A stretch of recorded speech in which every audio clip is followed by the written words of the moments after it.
There for 1 week. After 1 week, we arrive to separate both solid and liquid.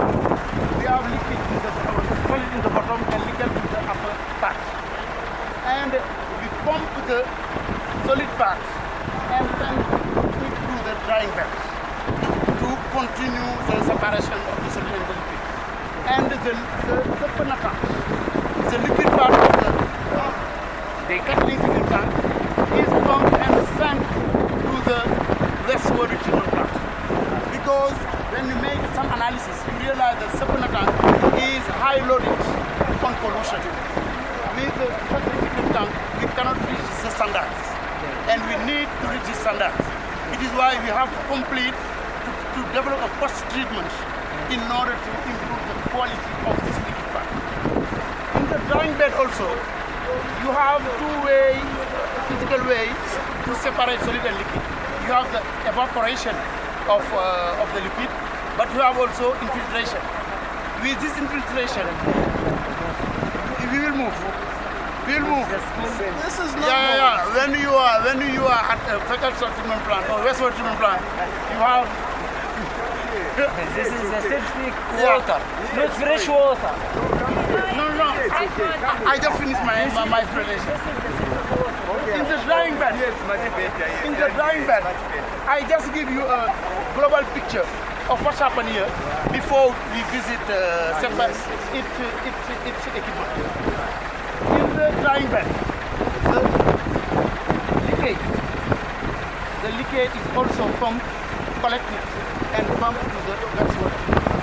And we treat this coconut leakage with the wastewater coming from Peking and Vietnam.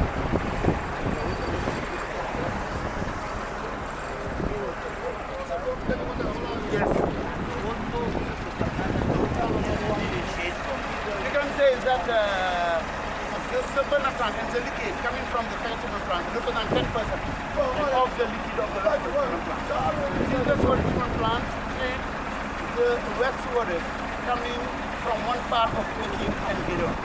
Because Peking and Gidon, this morning I talked about the areas which interest our project.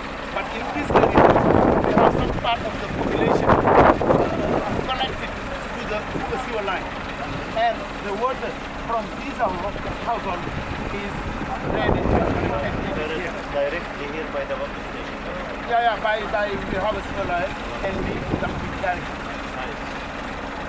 What about the omniprocessor? After the drying bed, after the drying process in the bed, you have some solids. Before the omniprocessor, we use this solid as fertilizer directly. We sort these byproducts to farmers, gardeners, in order to. But the income coming from such activities is not very high. It represents just 2% of the income of the station. This is why we think about how to improve this income. And this is why we built this omniprocessor. And right now, the solid part will be dumped directly into the omniprocessor. And we burn it and we produce electricity, we produce ash for fertilizers, we produce drinking water. I talk about drinking water. Drinking water. You will allow the people to drink this water? This is a big issue because trying to convince people to drink directly. It's very difficult. It is very difficult, but when you see the internet, you irrigate, drinking this water. Our objective is maybe to convince the big religious person of Senegal, to drinking, to convince Omar, to convince our President of Republic. You can still use it in other uses like as in They can use it. products. But it is And it's still beneficial. it is more profitable because it is something for a private sector. Our objective is to earn more money. It is more profitable to sell this water as drinking water than use it as for irrigation. Construction. This is the deal. And our